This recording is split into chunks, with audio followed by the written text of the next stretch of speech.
Hari Om Shubhaji. Hari Om, sir. Today, let us chant and contemplate on य-sarvasya caham. Please help us with the chanting and the meaning. Sarvasya caham hrdi sannivisto mattah smrtirjnanam apohanam cha vedais sarvair aham vedyo vedantakrd vedavid caham.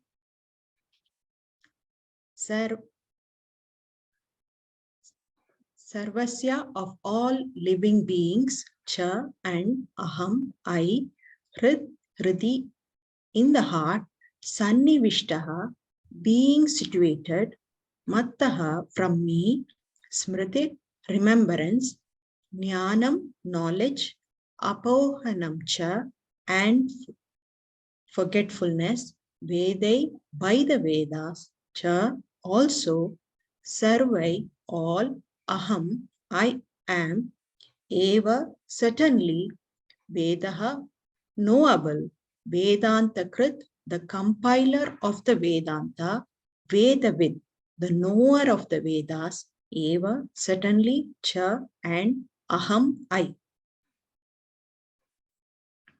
I am seated in everyone's heart, and from me come remembrance, knowledge, and forgetfulness. By all the Vedas, I am to be known. Indeed, I am the author of Vedanta, and I am the knower of the Vedas. Thank you, Shubhaji. Thank you, sir. This chapter is Purushottama Yoga. Purusha Uttama, the highest among Purushas. So here, Sri Krishna is talking about his glory. So how do you connect to this shloka? What does it mean to you from your day-to-day standpoint?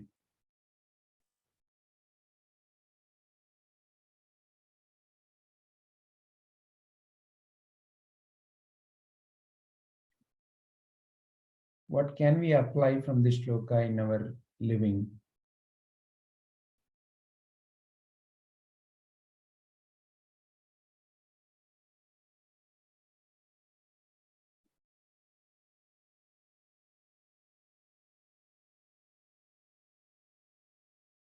Who would like to begin?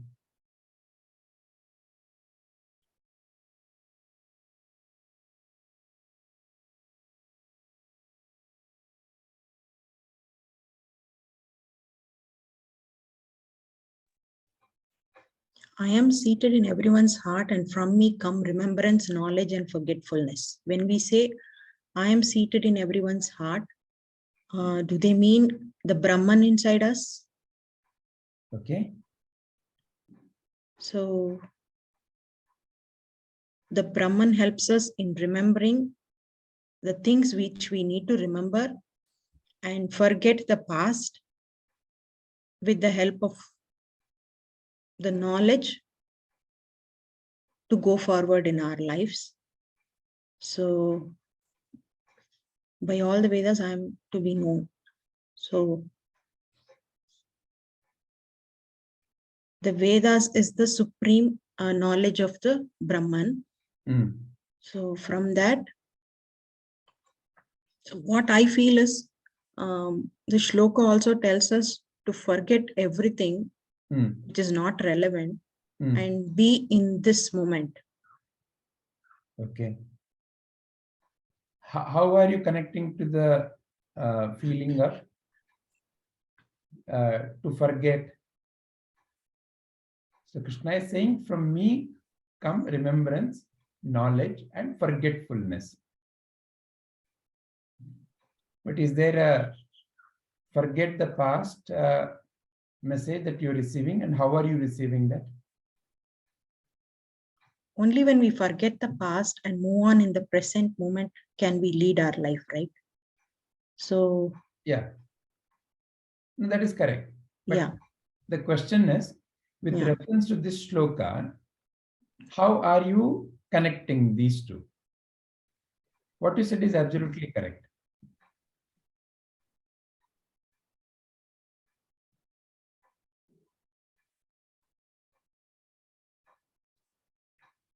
I'm not able to connect, but something, it's That's like, the feeling that you are having. yeah. Very nice. Very nice. Wonderful. Anything else that is coming to Shubhaji? No, sir. What do you, how do you connect, Shubhaji, when Krishna says, in everyone's heart? What Krishna may be referring to? That's our consciousness. Why is he referring it as heart? When we say consciousness, automatically our thinking goes towards our heart. So it's a connection between, this physical heart and consciousness. Why is Krishna talking about I'm seated in everyone's heart? What is the heart he is referring to? So then he is inside something. Hmm.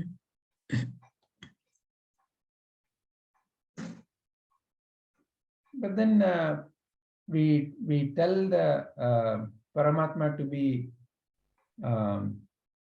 bigger than the biggest. Yes, yes.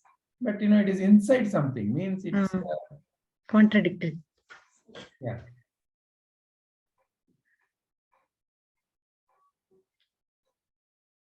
I have no clue, sir. I'm not able to connect it. Connected. Okay. Yeah. All right. All right. Let's keep that question. Yes, sir. Yeah. So,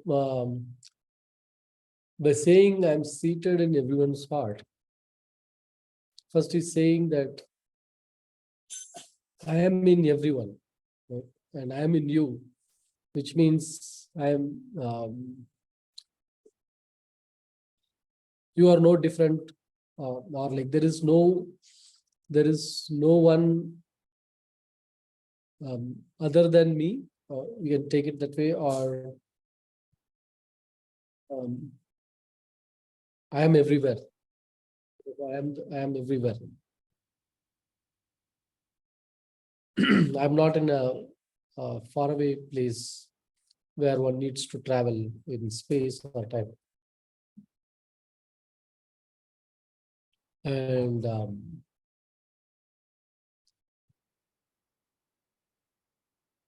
knowledge, I am connecting. And the forgetfulness is the jiva who has forgotten that. That is also by his own maya. And the remembrance is by his own grace, you will again get back the same knowledge. Of remembrance, of remembering who truly I am, right? Even that comes from him only. And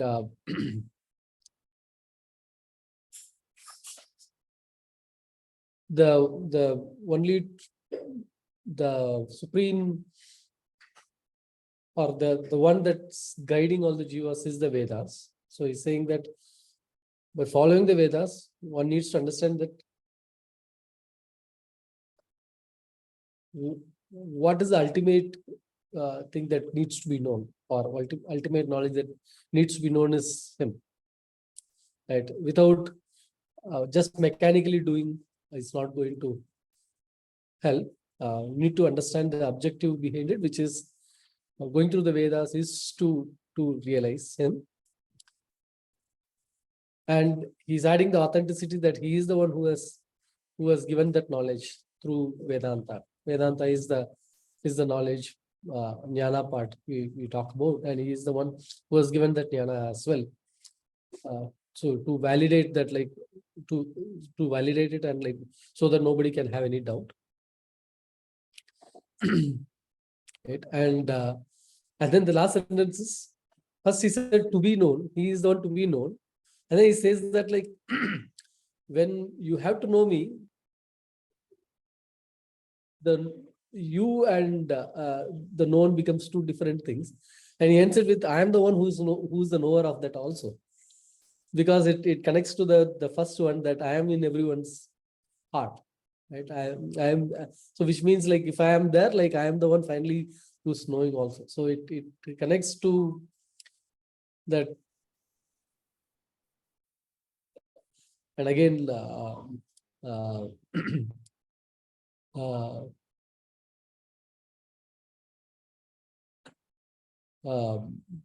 that you are that, right? So that the oneness is again bringing it back, right? So almost the whole message is covered in these lines.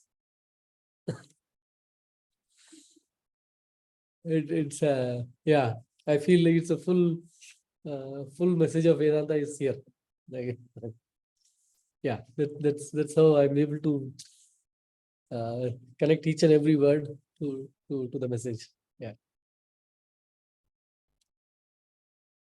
You may recall Sarvopanishadho Gavo Dogdha Gopala Nandana. So all the Vedas and the Upanishads are like the cows, and Sri Krishna is the milker, the milkman who milked all the Vedantas. Excellent, very nice. Okay, what else?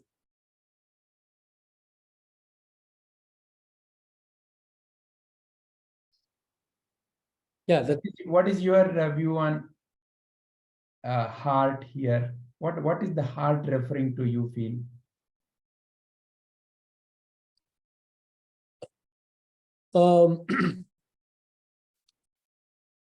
heart, maybe it's not the physical heart, it's the it's a spiritual center of the jiva, which basically powers the jiva, right? And yeah, that's how I see it.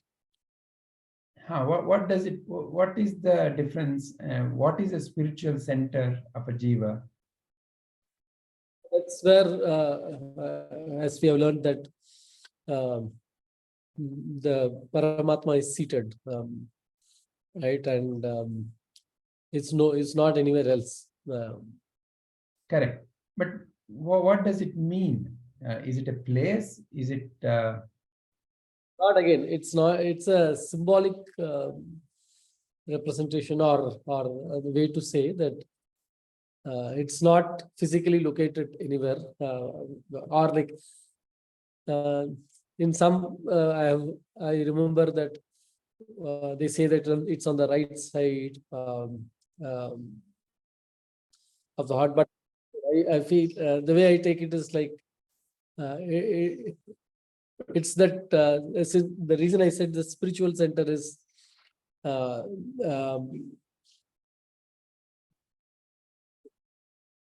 everything revolves around something, and that center is what keeps the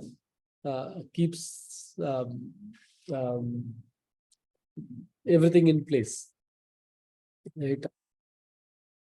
So like how the planets revolve around the sun, and the sun is the center for this the solar system, where like all these living beings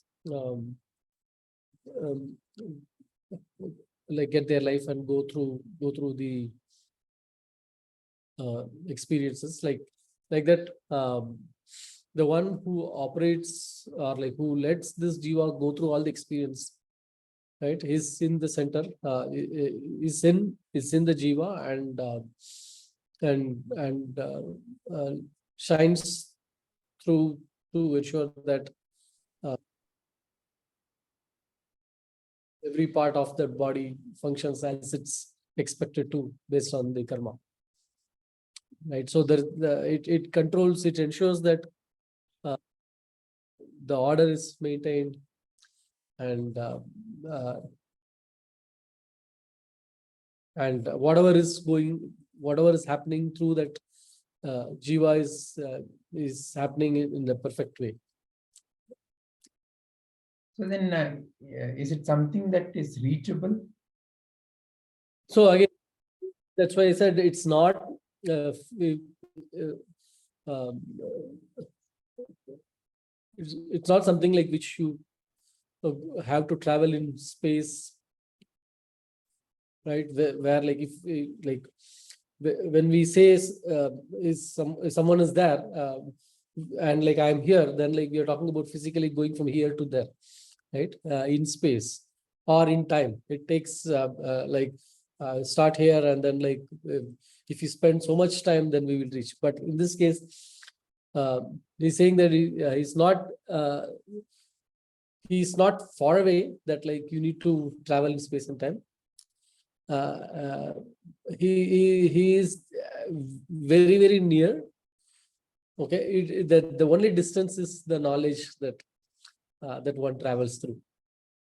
Right, through that traveling by that knowledge again, the jiva reaches the Paramatma, right? And this is like one idea where like, so usually two things cannot exist in the same place. Okay, and this is where like we have this Jivatma, Jivatma and Paramatma we're talking about. They're actually in the same place. It's just that the Jivatma exists because of the ignorance. Until the ignorance is there himself, and when the knowledge is acquired, the Paramatma is realized and the Jivatma doesn't exist. So Paramatma is in everyone, everywhere, and everything. So Krishna could have also said, I am seated in your brain, I'm seated in your hand, I'm seated in your nose. Why is he picking heart? What is the relevance of the heart here?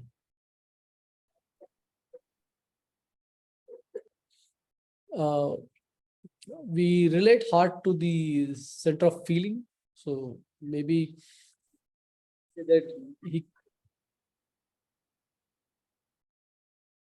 Your voice is not coming out clearly. There is something that is getting broken. How's it now? It seems to be better. Please speak. Is it better?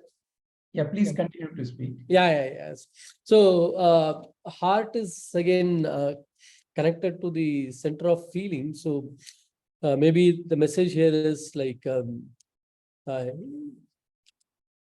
he can be realized or reached through the feeling part, not through the physical or the knowledge part. It helps, knowledge helps, but then like you reach him through the center of feeling. What is the difference then between feeling and can we refer the knowledge part as thinking? Yeah. Is there a difference?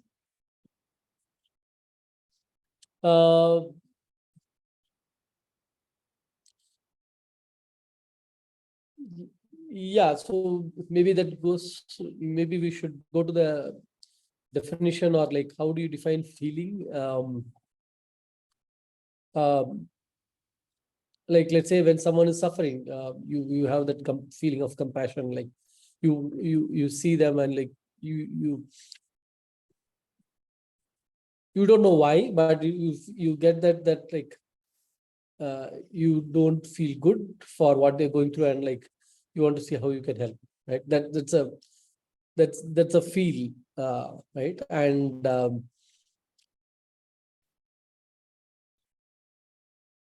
it cannot be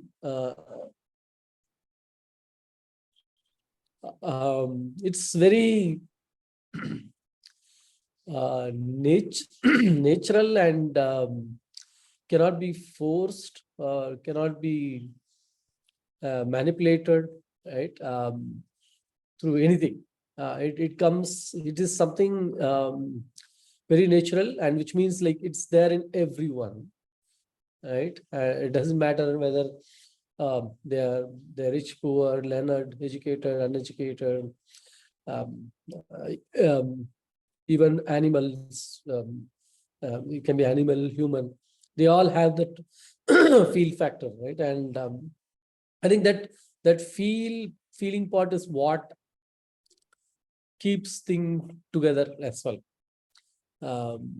Otherwise, it becomes, everything will be more of a business transaction, and it will be a very different. The experience of life itself will be very different without the feel factor. Right? It'll be more like the bots, right?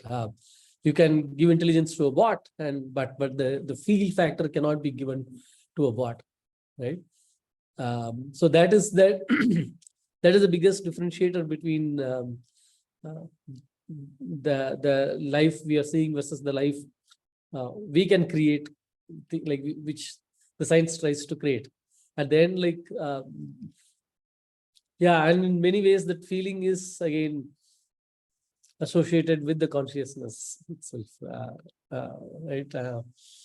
So yeah, that's how I would put it. Okay, very nice, very nice. Yeah. So you can connect what you're saying to what Shubhaji felt. When does see, thinking is what? Thinking is always based on memory. Memory, past, and yeah. You're either thinking of the past or planning for the future. That is what you call as thinking.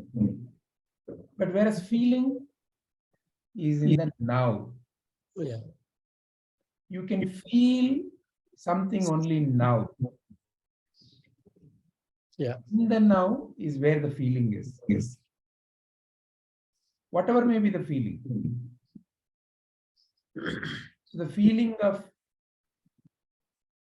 compassion, the feeling of love, the feeling of joy, all these are to be felt. You cannot think about it. When you're thinking, you're in the past or in the future, but the feeling is in the now. Excellent. So you put the other pieces of puzzle that Shubhaji gave. Yeah. She's the Panch Mata. She gave the Mahavakya. Very nice. Yeah. Good. Rupaji, what is your view?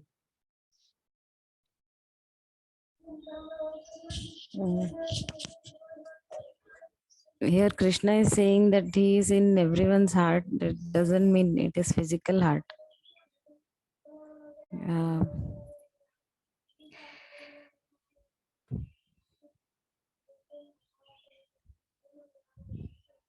And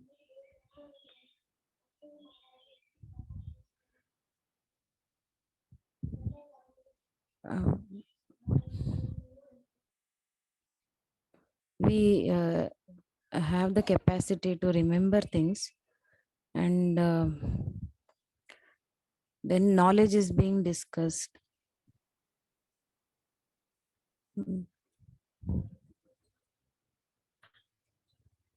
Here knowledge means maybe the knowledge about the truths or God, and or knowledge about anything, maybe that is related to our lives. And when we get the knowledge, maybe we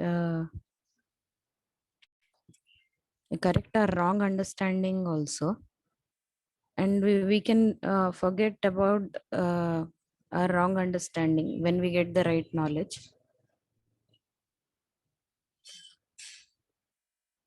And he says he is the knower of all Vedas, and we can know him through Vedas only. And Vedanta itself gives us an opportunity to know about him and correct our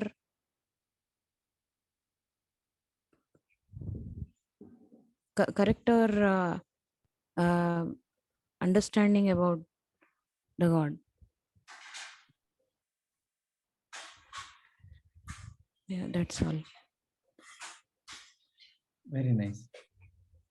And how do you connect to the question that Shubhaji brought, that this is about the now and the later discussion that Sarananji had? Is that a relevant connection? No, I didn't understand, Vijay. Shubhaji said,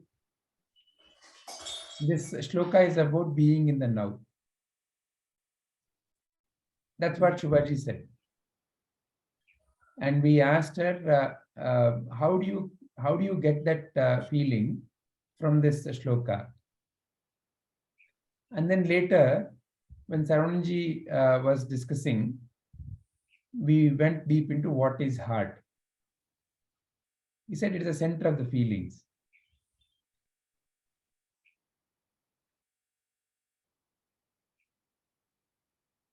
And we then discussed that the feelings are only in the now. And that is how this shloka is also about the now. So in other sense, God can be realized only in the now.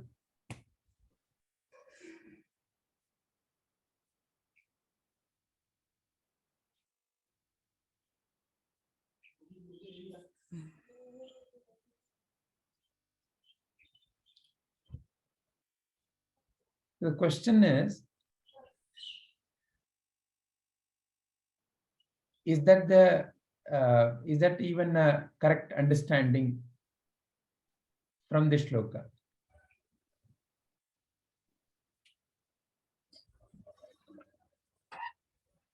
I don't know, Vijay. All right. Very nice. Thank you, Rupaji. Shilpakalaji? Yes, sir. So I'm just trying to connect my thoughts. Yeah. So I'll just give it a try. I'm not sure actually. When Krishna says I'm seated in everyone's heart, I think what he's referring to is consciousness. And from me comes remembrance, knowledge, and forgetfulness. So from that is where the knowledge comes, and the remembrance part of the knowledge, and also the forgetfulness of it. And so I'm just trying to connect the video which you had posted on Shri Anandamayi Ma, where she was not a scholar, but through enlightenment, she knew everything. And so in that video, it is also said when the scholars went to meet her and when they spoke to her, it means they realized that she has all the knowledge. So where did that knowledge come from? So I think it is the consciousness. And when Krishna says that by all the Vedas I am to be known, it is like he's the knower of all the Vedas, and to know him we need to know the Vedas. But I think we all have this within us. This information is already there within us. It is just we have to get in touch with it. Excellent. That is what I think. And how do you get in touch with it? So this is by studying, Mm. through satsang, through learning from your gurus. Mm. So this is when you can actually tap into it, I feel. Very nice. Very nice. Look at how how Shilpa Kalaji just said. This is how you can tap into it. I feel. So she said the words I feel. So heart, here Krishna is referring to. See, when you say I feel happy, I feel sadness, I feel joyful, I feel very loving. Naturally, you are somewhere, touching here. And you say, I feel. So all the things that you feel happen in the heart center. All the things you do happen in the lower centers. All the things you understand happen in the higher centers. So this is where this and this are connected. They are there. So see, this alone is about tamasic. There is no knowledge. There is no feeling. It is like animalistic. This alone is pure information. This is pure information, very intelligent, but has no connection. Even science has not figured out, right? Like the feel part, how it happens. So you feel from the heart. You say, I feel it. So what is this feeling? And why is he referring to heart? Okay. So you see, what you call as your mind, in your mind, you have the function of what is called as buddhi. What is the function of buddhi? Buddhi is the one which, yeah, Rupaji, you have some question? I know, that was my mistake. Okay. So buddhi is the one that you use to discriminate. You say right, wrong, good, bad, want, don't want. All these kind of decisions are made by your buddhi, intellect. And intellect, how does it operate? Intellect operates on the knowledge that you have gained, that you have gathered. Without knowledge, your intellect has no meaning. See, in order to say something, good, bad, right, wrong, want, don't want, some knowledge has to be there. But again, that knowledge is external, in the sense it's given externally, right? Which is why That is separate. one thinks. But the point is, but the important point is, intellect operates on the knowledge. So without the knowledge, intellect cannot function. If I ask you something about, say, how do you do, Saravananji, pancreas surgery? I don't know, right? So there is no knowledge. But if you happen to be a surgeon, if I ask you about pancreas surgery, you would probably give me 10 years worth of information and maybe even practical experience, right? So intellect operates in the domain of knowledge. And that ajnana, that is, I don't know, also is a statement of the intellect. I ask you, do you know heart surgery? I don't know. So it's a question, it's an answer by the intellect. So the intellect operates in the knowledge and also recognizes, I don't know something. So ajnana or I don't know something is also through the power of the intellect. But what does the intellect operate on? Knowledge. And what is the knowledge? Either gathered from the past, or if you are planning, it is about the future. And it's the intellect which is guiding that particular movement. But when I ask you, please tell me, what is love? You will probably put 100 words into it. You will show me pictures. But a simple act of coming and touching and saying, I'm there for you, without necessarily saying it. That simple embrace by your mother or someone that you love, that has given you so many things that all those 1,000 words did not give you. Yeah, it doesn't require external knowledge or words. There's nothing. Yeah. Right? So the intellect cannot operate in that domain, because it is somewhat, intellect can later come in and then try to rationalize it, kind of put, oh, this is what happened. All that explanation comes later. But the feeling is something that is happening here and now. And that feeling is a pure expression. That feeling of love, that feeling of kindness, that feeling of joy, you associate all of these as feelings.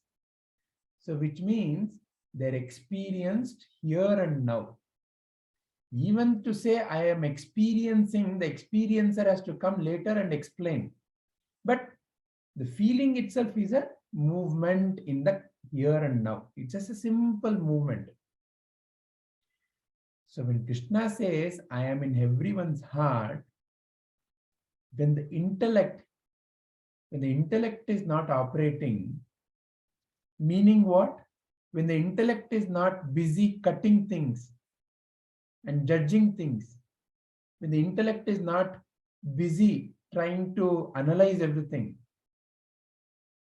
like a little child, you are in the domain of the feeling.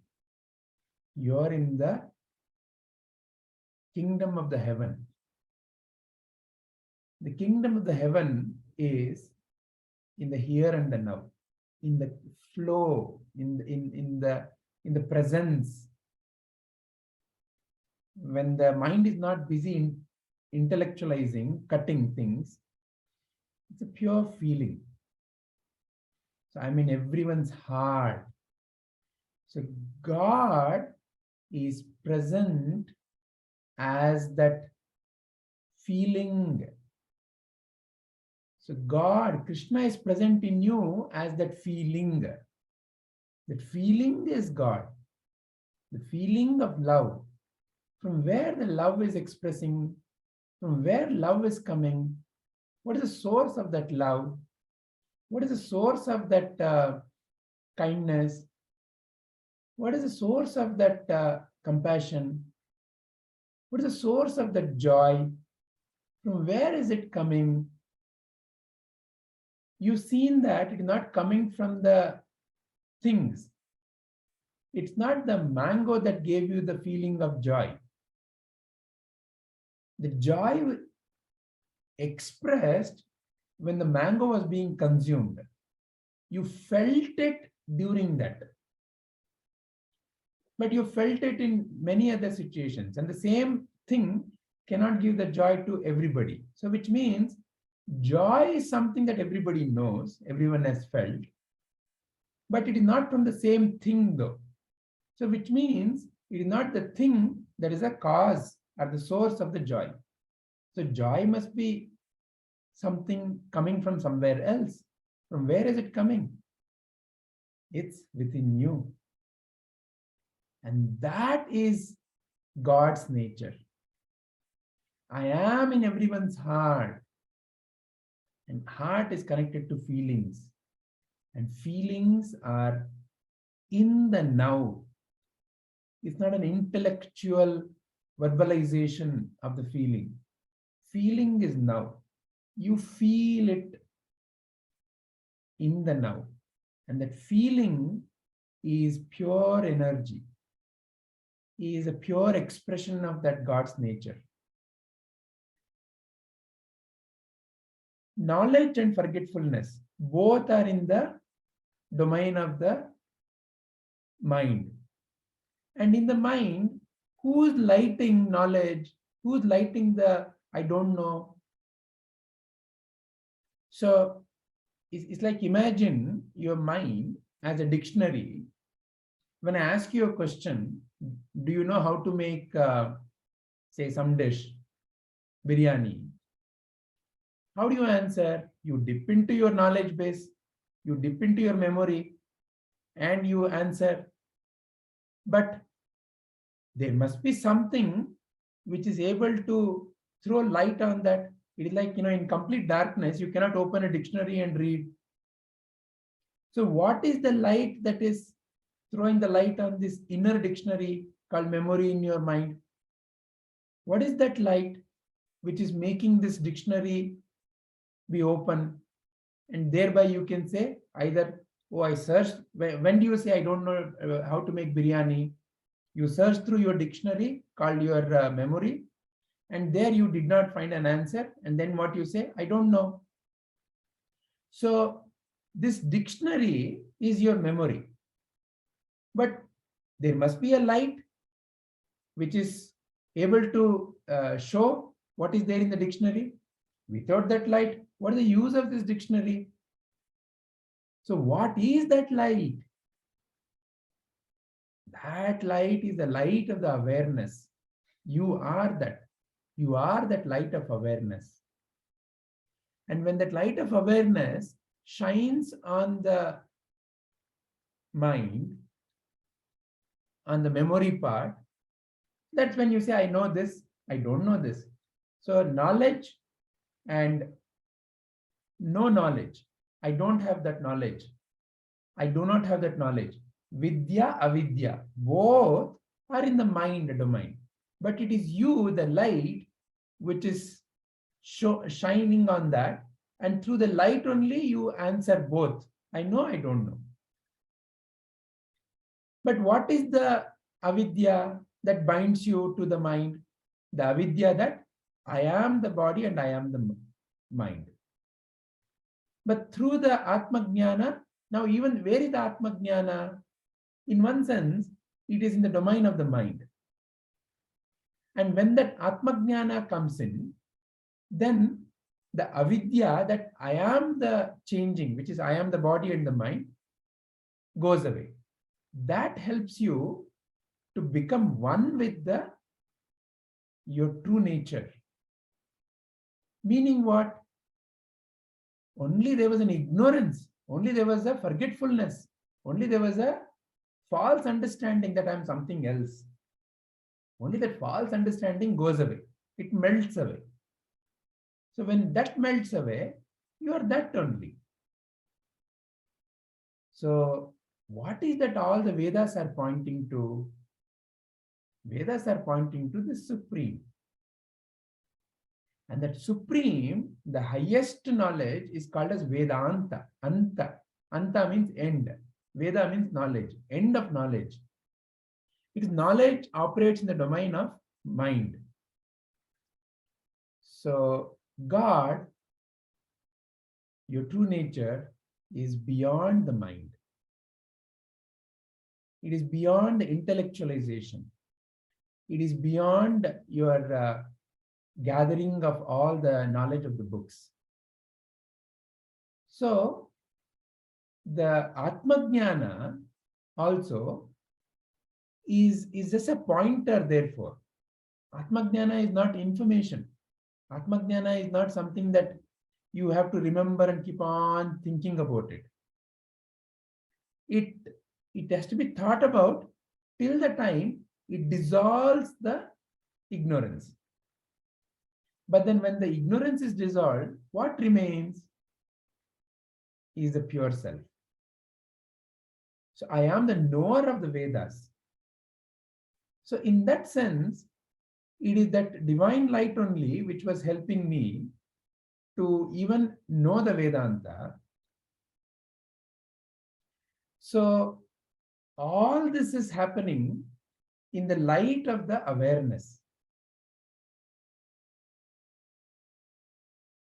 So light of the awareness, when it shines on the mind, it becomes aware of the changing phenomena. And when the same light shines on that part of the mind where I have Atma-jnana, then that helps it to realize the true source of the knowledge. Like Shilpakalaji said, knowledge is actually within. Please see that we think something is coming from outside. But let's understand this a little deeply. So you are a little baby, a 6 months, 7 months, or a little baby. Now, what is that people around you are doing? They're saying so many things. They're essentially making sounds. Now, the people around you are making sounds. The machines around you are making sounds. The birds around you are making sounds. The natural elements around you are making sounds. There are so many distinct sounds. Now, is it that you were really taught how to speak by any of these sounds? Because there are so many sounds. Who recognized, somebody would always come to you and say, Amma, Amma, or somebody would come to you and say, Appa, Appa. Who recognized this sound and this face and this connection? Who came to that knowledge? Amma is a word for this person who is so loving and caring for me. So the knowledge that the Shabda, the word Amma, is a symbol for this person who created that knowledge. Was it created by your Amma or Appa? Not at all. Because it has come from within. So who is the source? Where is the source of the knowledge? So when all these impressions were coming, the light that you are, without that light, all these impressions, all these sensations have no meaning. So the source of the knowledge is within. And when that forgetfulness comes, that I am the source of the knowledge, you feel you are limited to the knowledge that you have in your mind. You feel that only what I know in what I've read and studied so far, only that much is my knowledge. But like the right pointing given by Shilpakalaji, now that Anandamayi Ma was not a scholar, had not read any Vedas, had not read any Upanishads. But the way she would speak would be the highest knowledge in any of these scriptures. Ultimately, what is Veda? Vedas are utterings by the seers, great masters who opened up to this existential reality. What was coming out of them is what is recorded as statements. And that Rishi, that seer, never claimed personal ownership, so that doesn't have a title. First law of Newton, as if Newton is the creator of the first law. So the recognizer, the one who cognized this insight, never claimed ownership, but it got recorded. And what got recorded like that became the Vedas. Upanishads, again, are the highest seeing by the great master. Which master? You do not have a historical reference to that.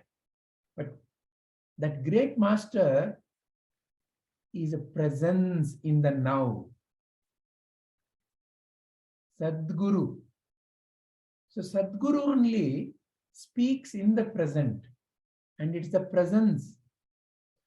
So the Upanishads are the utterings by the Sadguru. So therefore, it's in the presence that you feel everything. It's in the here and the now that you feel everything. It's the presence of the divine that helps you to see everything, to know everything. When you make a statement, I understand, I don't understand, I know, I don't know, all are because of the presence of that divine within you as that inner light of consciousness, inner light of awareness. And it's that inner divine nature in you that expresses as feeling of joy, feeling of love, feeling of compassion.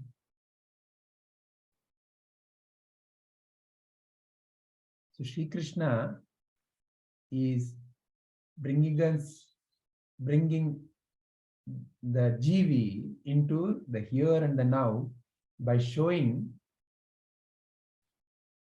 the God nature. The God nature is this awareness. God nature is in the here and the now as love, as compassion, as kindness. They are not intellectual concepts.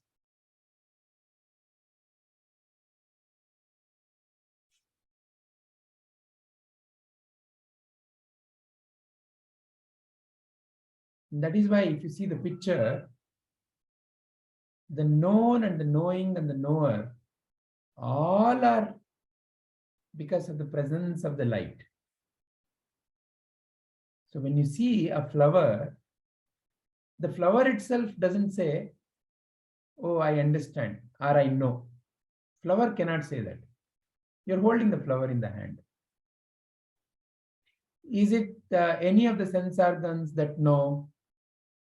Does your eye know that I'm seeing a flower? Does your brain know that I'm seeing a flower? Does the flower know that you're seeing a flower? No. So all these are known only by you, the light of awareness. You are the very embodiment of consciousness. You are consciousness. Without you, this whole act has no meaning. There is no other knower than you. It is in your presence that knowledge occurs.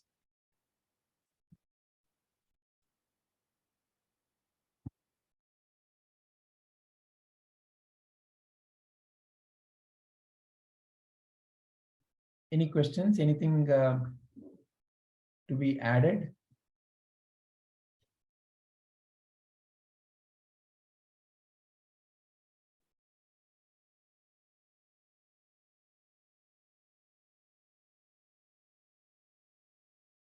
Rupaji? Our message seems to be focused on bringing to the present now, because one does not need to think about what happened in the past or like what will happen. The realization is in the now, right now. And I like the other thing that true feel, which means like it's available to all, because it's a basic thing that is part of everyone, which means it's available to all.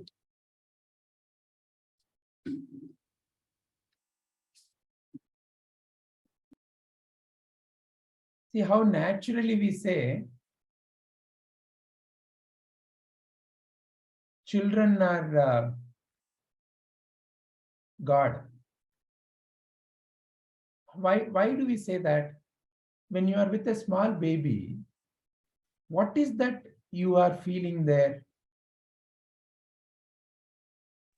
The How is purity that? of them is what? Untaintedness. There is No manipulation, no intention. Correct. So that is the pure heart. Yeah. So in that presence, you connect to your own inner presence.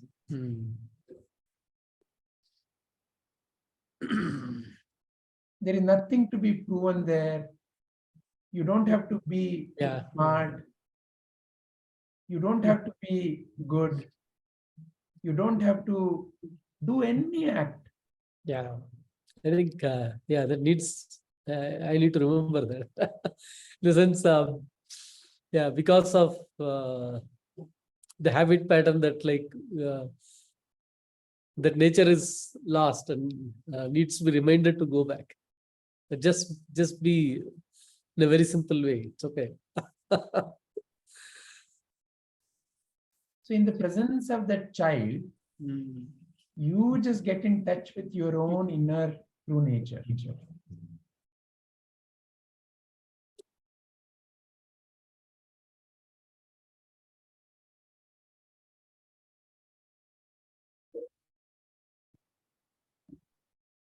Rupaji, anything to add? No, Vijayji. Is it all clear now? Yeah. Very nice. Panchmataji.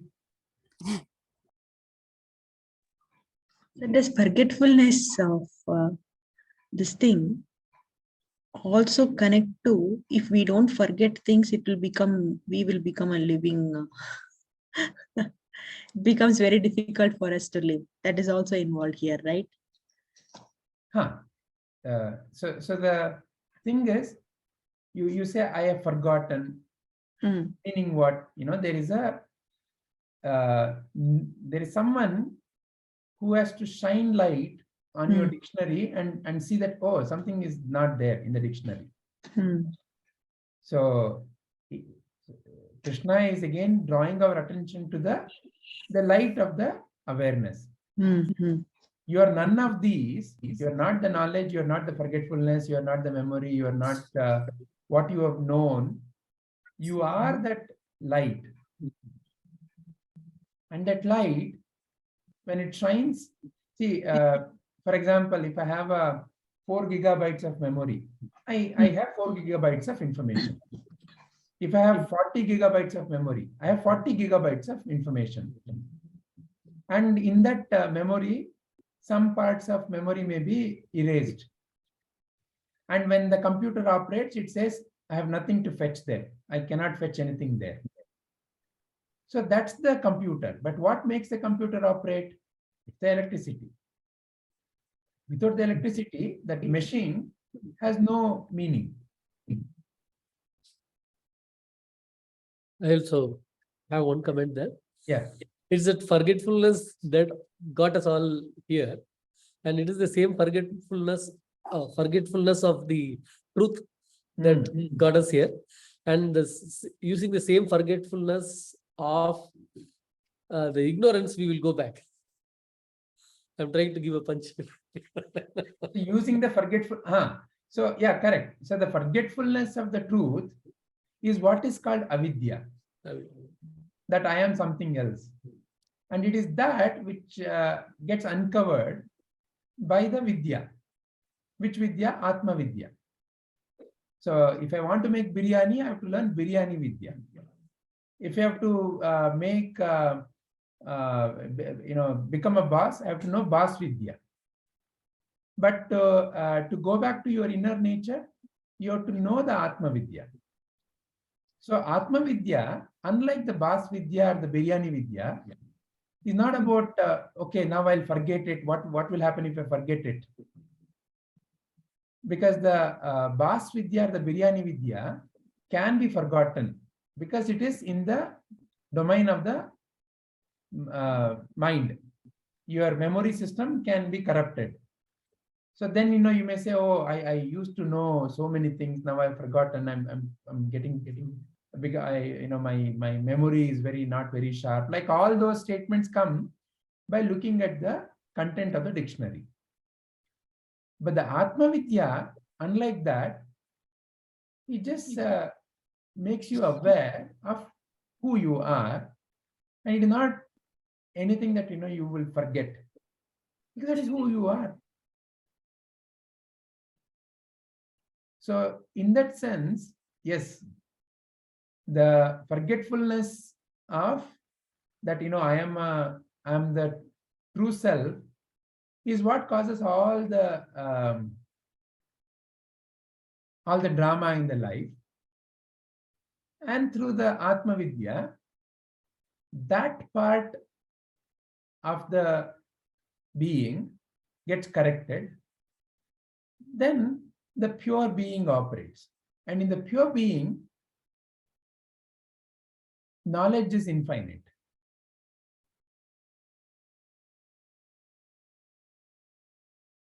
Doesn't necessarily mean that suddenly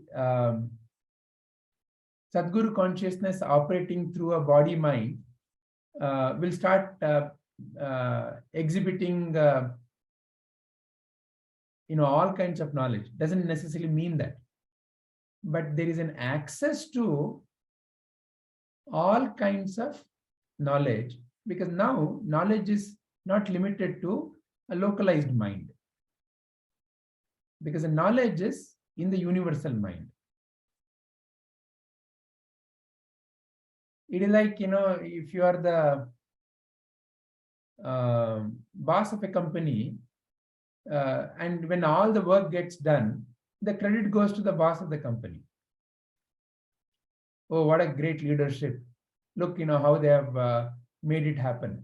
It is not that the boss went and did every little activity, but it is that boss's guidance, leadership, involvement, inspiration, whatever that brought out everyone else to do their bit, and even the boss did his bit, but together there's a bigger thing that is happening,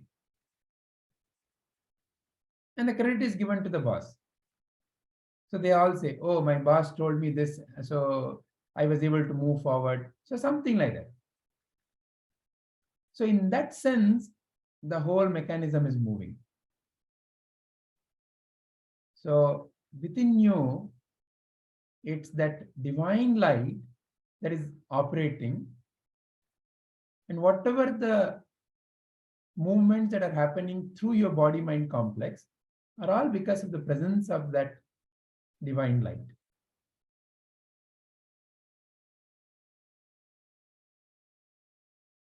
Shubhaji, does that bring clarity to the question that you had? Yes, sir. All right. Anything to say as a Mahavakya? No, sir. One thing that came, only it's a doubt. I don't know if it is relevant here or not. Whatever remembrance, forgetfulness, and the knowledge we have in this birth, it's nothing but the continuation of our previous birth, rather the karma, right? Okay. Things that were there in our previous birth continue, or Yeah. So or what is the those- word? Yeah. Continue. What is the question? so do we also say our karmas affect all these things, that remembrance, knowledge, and forgetfulness?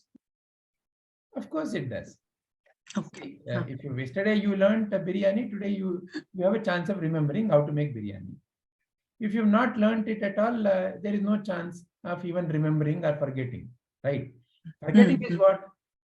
You have known something, but now you are not able to remember. So, you can only forget what you have learned. So, in that sense, what is your memory bank? Your memory bank is nothing but a collection of all the impressions you have. As long as you are connected to only your localized memory bank, and how does the localization happen? By having the predominant thought that I am the body and I am the mind. That predominant thought continues to anchor you to localized memory bank, to a localized phenomena called body and mind. As long as it is there, localized whatever the impressions will take hold.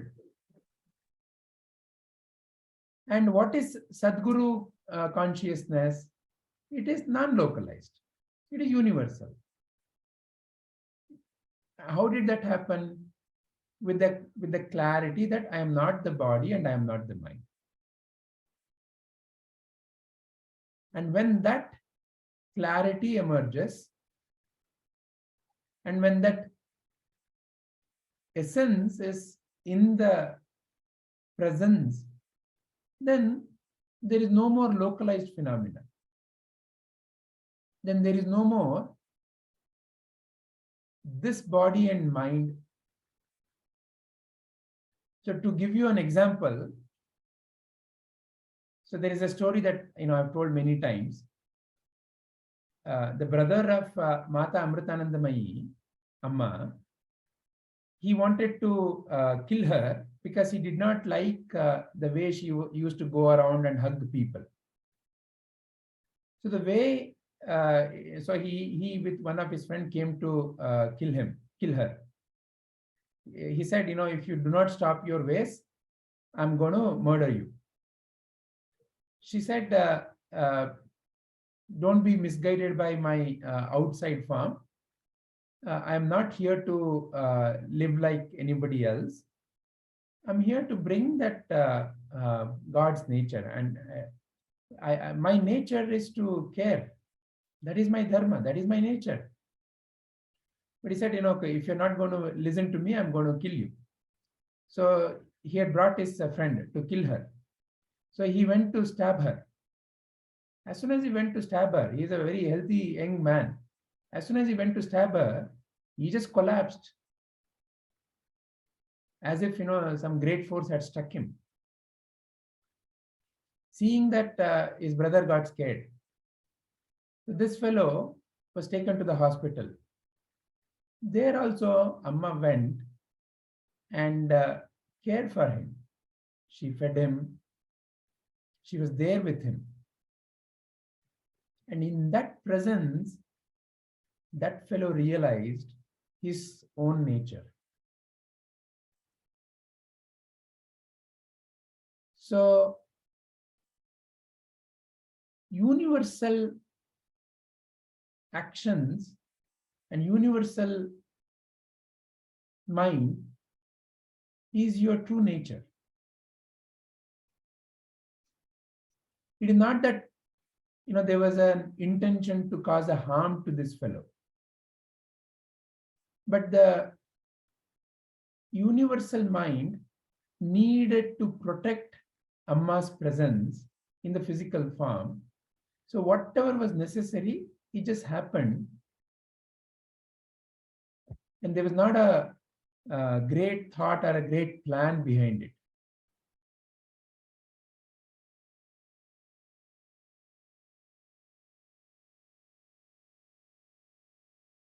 Is it pointing to the question that you had, Shubhaji?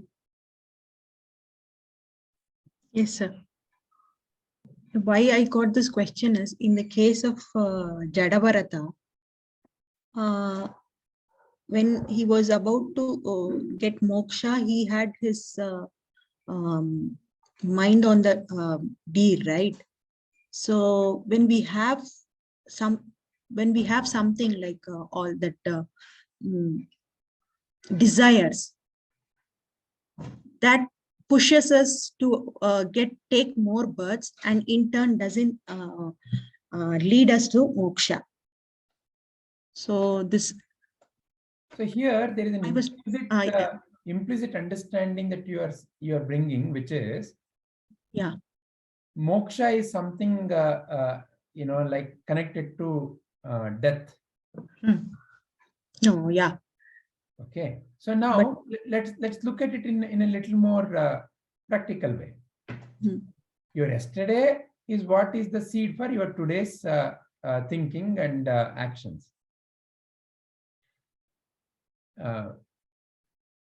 Very, very scientifically speaking, yesterday's Shubha is no more there. Yesterday's Shubha has died. As a body and as a mind is no more there. Why talk about yesterday? The Shubha who entered this satsang is no more there. The Shubha who was speaking to me last moment is no more there. So what you call as a death is once again is connected with when that form completely disappears.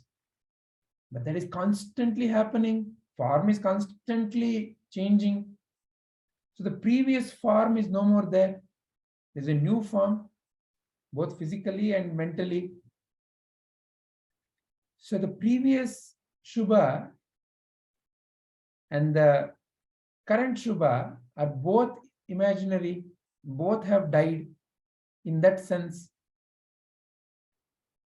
And the only one that is remaining is that pure essence, which is shining light on both that past Shubha and the current Shubha and the next Shubha who comes, and that Shubha who talks about Jara Bharata, and that Shubha which is talking about life and death.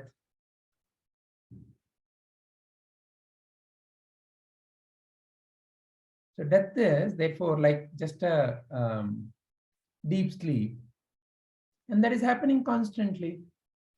Here and now, there is death, there is rebirth.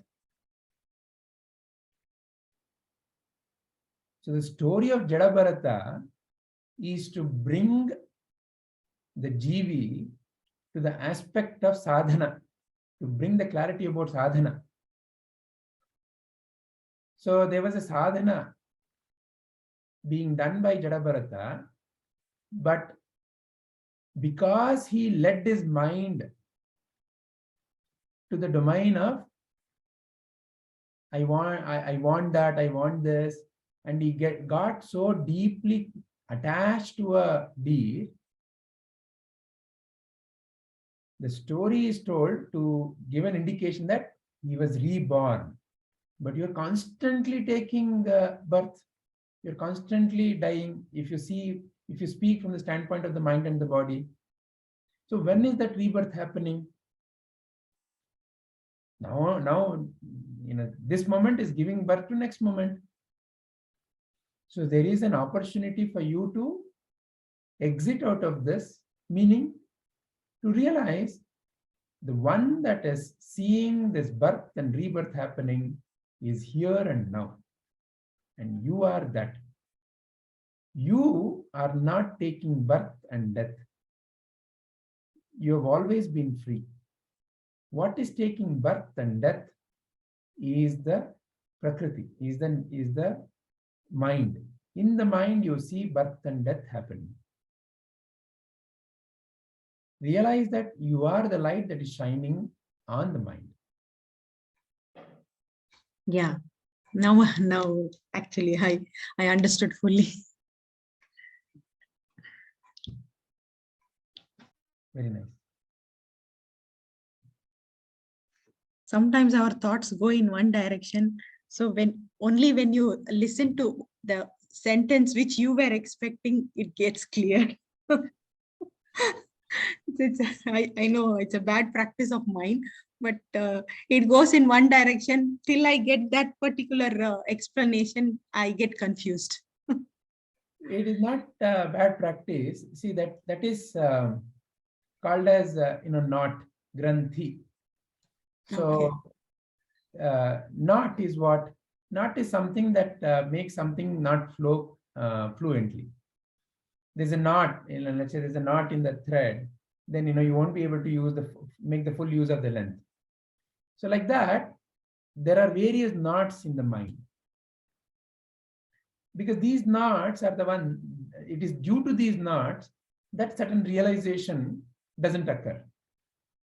And the biggest knot is the knot that I am a thing, I am something, is the biggest knot. So all the spiritual sadhana, therefore, is to untangle. That's all.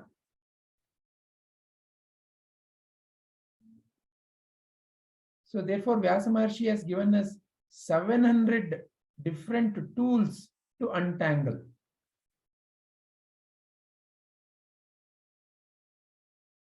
"700 viewpoints through which to untangle."